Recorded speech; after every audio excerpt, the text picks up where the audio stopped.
grab them here.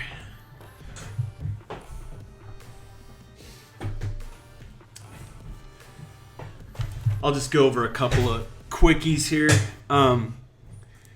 So some exercises that I really found that that help a lot of people out get better at sketching.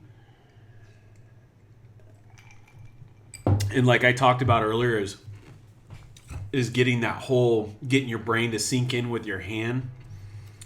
Some stuff you can do just as some simple exercises, and I suggest doing this like before you start sketching, is just draw lines. One of the things you can do is just draw parallel lines next to each other like this. And what that's doing is teaching your hand and your brain control. Try to keep them evenly spaced if you can. Then you can also try to do really close ones like this. And you can do long ones. Try to go all the way across the page. Some of the other stuff to keep in mind too when you're drawing these lines is always draw from your shoulder. And I will say this probably is a lot of technique used more like in industrial design, so mechanical stuff and things like that. But draw with your shoulder. Don't ever use your wrist to draw like this, because what you get is your hand arcs like that when you're using your wrist, and it's hard to get a straight line. If you want a straight line, use your shoulder. Keep your wrist nice and straight and just do the straight lines like that. Then other exercise you can do is you actually make 2 points like that, and then get yourself to stop at the point if you can. Draw 2 points, stop.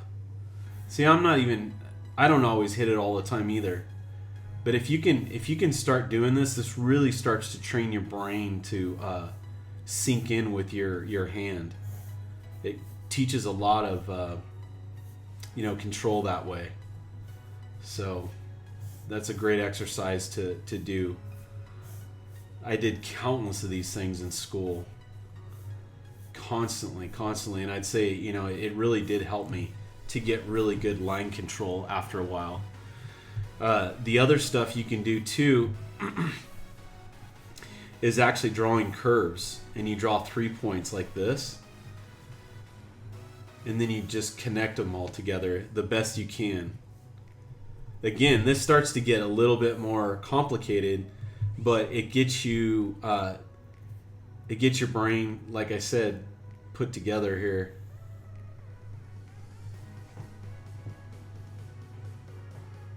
Yeah, Royce, that's a good one, man. I always combine this practice with drawing very fast 3/4 views of cars, so I get the ellipses in the same warm-up. Yeah, that's good, man.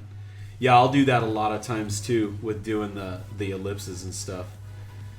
The other thing you can do is really good is, I think one of the best practices you can do for mechanical stuff, I know it's bizarre, is actually draw circles, because this really teaches you control and preciseness.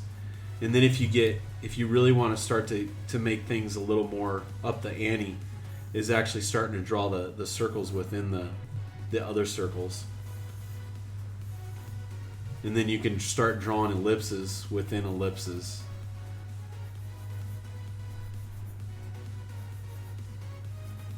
And then there's more advanced exercises too, but you can kind of keep going. But this really teaches you control. Like, you can even see that my stuff isn't perfect, but if you do it a lot, you really get better at it. And you can really get to the point where you can draw some nice circles and ellipses and stuff like that. So anyways, if you guys do that kind of thing, it will help your sketching, and it will help your eye-hand coordination, especially with this stuff too. So, I recommend doing it if you're just starting out drawing, and give it a shot. And I promise you'll start to improve. You'll feel your confidence go up a little bit. As far as getting that idea out to your hand is the most difficult, and this helps with becoming precise and tight with your lines.